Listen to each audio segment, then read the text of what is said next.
ان کے بیٹے الیاس، یہ الیاس نام رکھا گیا حضرت الیاس علیہ الصلاۃ والسلام جو پیغمبر گزرے ہیں ان کی نسبت سے ان کا نام رکھا گیا۔ تو بیت اللہ کی طرف سب سے پہلے ہدی کرنے والے یہ انسان تھے، بیت اللہ کی طرف ہدیہ بھیجنے والے یہ وہ لوگ یہ تھے۔ اور آپ صلی اللہ علیہ وآلہ وسلم نے فرمایا الیاس کو برا مت کہو، یہ مومن تھا۔ اپنے باوجداد میں سے فرمایا کہ اسے برا بلا نہ کہو، ہدیہ، ہدیہ سے مراد ہدیہ بھیجنے والے، بیت اللہ کی طرف ہدیہ بھیجنے والے، یہ سب سے پہلے انہوں نے یہ سلسلہ شروع فرمایا تھا۔ مدرکہ، ان کے بیٹے تھے مدرکہ، ہر قسم کی عزت اور رفت انہوں نے پائی، اور عزت اور مرتبہ پانے کی وجہ سے ان کا نام یہی پڑ گیا مدرکہ۔ اصل نام کوئی کہتا کہ عامر تھا اور کوئی کہتا کہ عمر تھا۔ خزیمہ، ابن عباس رضی اللہ تعالیٰ عنہ فرماتے ہیں کہ یہ دین ابراہیمی پر ان کا انتقال ہوا۔ کنانہ، علم و فضل کی وجہ سے لوگ ان کی زیارت کے لیے آیا کرتے تھے، بڑے خوبصورت تھے اور علم بھی بہت زیادہ تھا، تو لوگ علم کی وجہ سے ان کے پاس آتے تھے، جس کی وجہ سے ان کا نام کنانہ پڑ گیا۔ نظر، حسن و جمال اتنا زیادہ تھا کہ اس وقت ان جیسا کسی کا حسن و جمال ہی نہیں تھا، تو حسن و جمال کی وجہ سے ان کو نظر کہلانا شروع کر دیا۔ نظر، نون ضاد ری، اور اصل نام ان کا کیس ہے۔ مالک، عرب کے بڑے سرداروں میں سے تھے، ان کا نام مالک ہے اور یہ سرداروں میں سے تھے۔ ان کے بیٹے تھے فہر، اور انہی کا لقب قریش ہے۔ یہ جو قریش خاندان ہے وہ ان سے چلا ہے، یہ قریش، تو ان کا لقب قریش ہے، ان کی اولاد کو قریشی کہتے ہیں۔ اور یہ قریش کیوں پڑا، وجہ تسمیہ کیا ہے؟ اصل میں ایک بحری جانور تھا، اس کا نام تھا قریش، وہ بہت قوت والا ہوتا تھا اور بحری دوسرے جانوروں کو اپنی قوت کی وجہ سے کھا لیتا تھا، اس پر قبضہ کر لیتا تھا، کوئی اس کے اوپر قبضہ نہیں کر سکتا تھا۔ تو اس طرح قریش جو تھے فہر، یہ بڑے بہادر تھے اور ان کی قوم بھی بڑی طاقتور تھی۔ بہادری کی وجہ سے، شجاعت کی وجہ سے باقی اقوام پر یہ غالب رہتے تھے، کبھی کسی قوم نے ان کو مغلوب نہیں کیا۔ تو لوگوں نے کہا جس طرح وہ بحری جانور ہر ایک پر غالب رہتا ہے، اس طرح یہ قوم اس طرح رہتی ہے۔ فہر کی جو قوم ہے اس کی وجہ سے رہتے ہیں، تو ان کا نام فہر کو قریش کہہ دیا کہ یہ بحری جانور قریش کی طرح بہادر، تو وہاں سے یہ قریش ہو گیا، اس وجہ سے ان کو قریشی کہنا شروع کر دیا۔ ان کے لقب سے نبی علیہ الصلوۃ والسلام کا یہ جو خاندان مبارک ہے تو قریشی اس وجہ سے مشہور ہے۔ ان کے بیٹے تھے کعب، سب سے پہلے جمعۃ المبارک کے دن لوگوں کو جمع کرنا انہوں نے شروع کیا تھا۔ اس سے پہلے جمعہ والے دن کو یوم العروبہ کہتے تھے، یوم العروبہ، لیکن جب جمعہ والے دن انہوں نے لوگوں کو جمع کرنا شروع کیا، پھر وہاں پہ اللہ رب العالمین کی حمد و ثنا بیان کرتے، پھر لوگوں کو یہ پند و نصیحت کرتے تھے، پھر لوگوں نے صحت فرماتے اور لوگوں کو صلہ رحمی کی ترغیب دیا کرتے تھے، اس وجہ سے ان کا نام کعب پڑ گیا۔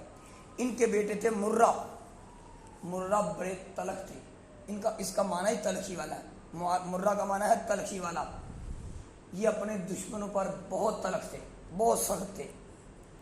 اور حضرت ابو بکر رضی اللہ تعالیٰ عنہ اور حضرت طلحہ رضی اللہ تعالیٰ عنہ ان کی اولاد میں سے ہیں۔ ان کے بیٹے تھے کلاب، کلاب کا معنی ہوتا ہے کتا، تو یہ شکار کے بڑے شوقین تھے، حکیم بھی تھے، لیکن ان کا نام کسی نے کہا کہ عروہ بھی ہے اور کسی نے کہا ان کا نام محذب بھی ہے۔ تو یہ شکار کے بڑے شوقین تھے، تو شکار کرنے کے لیے اپنے ساتھ کتے رکھتے تھے، کتے پالتے تھے، تو اس کی وجہ سے ان کو کتے پالنے کی وجہ سے ان کا نام کلاب پڑ گیا۔ یہ بات فتح الباری کے اندر لکھی ہوئی ہے کہ ان کا نام، یہ وجہ تسمیہ کیا ہے۔ ان کے بیٹے تھے قصی، قصی کا مطلب ہوتا جمع کرنے والے. انہوں نے کیا کیا تھا کہ جو قریش قبیلہ تھا یہ کچھ میدانی علاقوں میں رہتے تھے, کچھ پہاڑوں میں رہتے تھے, کچھ غاروں میں رہتے تھے.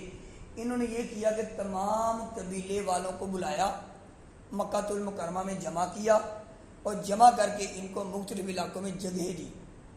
پھر علاقے دے کے ان کو یہاں پر گھر بنائے, ان کو اکثروں کو گھر بنا کر دیے.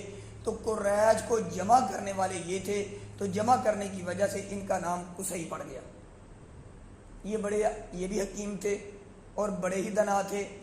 امام شافعی اور امام احمد بن حنبل رحمۃ اللہ علیہ فرماتے ہیں ان کا اصل نام جو ہے وہ زید تھا, اور زرقانی رحمہ اللہ نے اس کو روایت کیا ہے. اور یہ تمام قبائل ان سے مشورہ کیا کرتے تھے, کہیں جانا ہوتا تو ان سے اجازت لے کر جاتے, جب واپس آتے تو سارے معاملات ان کو بتایا کرتے تھے, ان کو اپنا سردار مانتے تھے. تو اس جگہ میں دار الندوہ جو اس وقت بھی موجود ہے, دار الندوہ میں ان کا اقتدار تھا اور انہی کے زیر سایہ ساری مشاورت ہوا کرتی تھی. ان کے بیٹے تھے عبد مناف. امام شافعی رحمۃ اللہ علیہ فرماتے ہیں ان کا نام مغیرہ تھا. یہ بڑے ہی حسین تھے, ان کے حسین کی وجہ سے انہیں قمر البطحہ بھی کہتے تھے.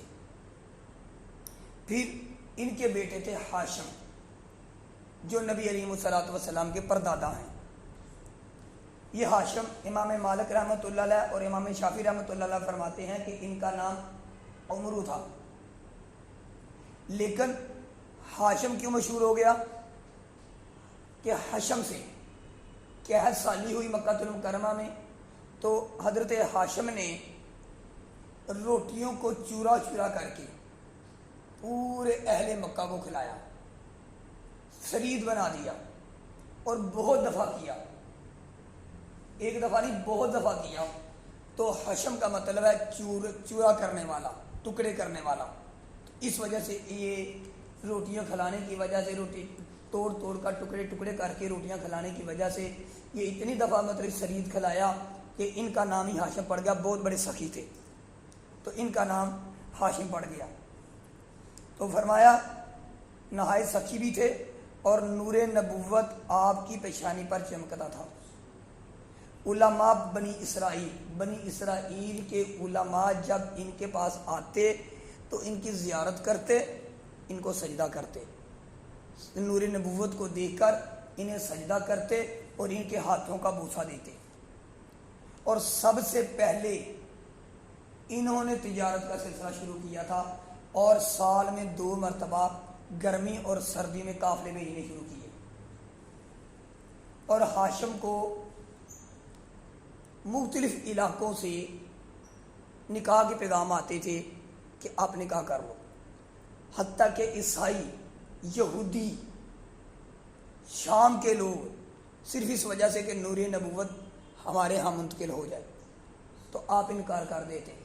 اور ہر قبیلہ, ہر علاقے کے لوگ آپ کی قدر کرتے تھے, وہ حبشہ والے ہوں, کوئی شام والے ہوں. تو آپ کی تجارت کی وجہ سے لوگ, انہوں نے فرمایا تھا کہ میرے جو قافلے آتے ہیں ان کو تنگ نہیں کرنا, آپ کا حصہ کو پہنچ جایا کرے گا. ان کا حصہ پہنچا دیا کرتے تھے. تو ان کی وجہ سے لوگ, ان کی قدر کرنے کی وجہ سے ان کے قافلے والوں کو تنگ نہیں کرتے تھے. تو ایک دفعہ ہاشم خود تجارت کرنے کے لیے گئے. تو اس سے پہلے جب کوئی حاجی آتا, حاجی کو کھانا بھی کھلاتے تھے, انہیں پانی بھی پلاتے تھے اور یہ خدمت خود کیا کرتے تھے. تو جب یہ تجارت کے لیے تشریف لے کر گئے تو مدینہ المنورہ پہنچے جو اس وقت یثرب تھا. جب وہاں پہنچے تو ایک عورت پر ان کی نظر پڑ گئی, بہت خوبصورت, شرم و حیا والی, بڑی پاک دامن اور دوسری عورتوں سے علیحدہ محسوس ہوئی.